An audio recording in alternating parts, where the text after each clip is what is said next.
Evo ga. Dobro večer, nalazimo se u Beogradu, koncert Atomskog skloništa u MTS dvorani, Dom sindikata. S nama je Mane Vujić-Stipa.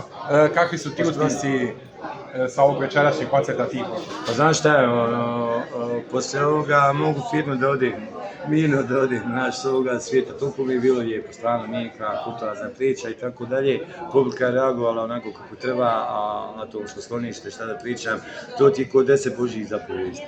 Kakvi su tvoji planovi što se tiče nastupa s jednim dugmetom, gde nastupate? Ba, nastup sad idemo za Berlin, pa ćemo tamo nešto novo da češljamo po Australiji i Americi, Nova godina je Heceg Novo, a se tiče neke moje samostalne karijere, kad mi se bude radilo, onda ću raditi. Da.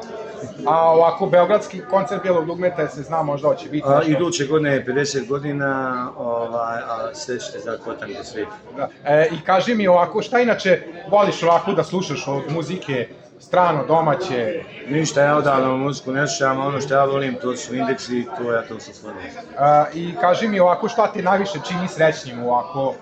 Pa evo, čini me baki trenuci kao što je ova noć, koja je bila predivna i čini me sretnim, znaš da je ovdje bilo bukvalno 77 godina, znači da ono što su mi radili svoje vremeno, moji stariji kolege zaista imalo smisla.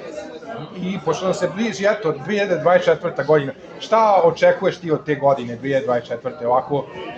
Ma, slušaj, ja nemam neka prevelika očekivanja, da budem živ, zdrav, što želim svakom normalnom čovjeku, a bit će šta će biti, evi ga. Hvala vam puno, pozdravljamo iz Beograda, Tipa i Revija.info. Pozdrav!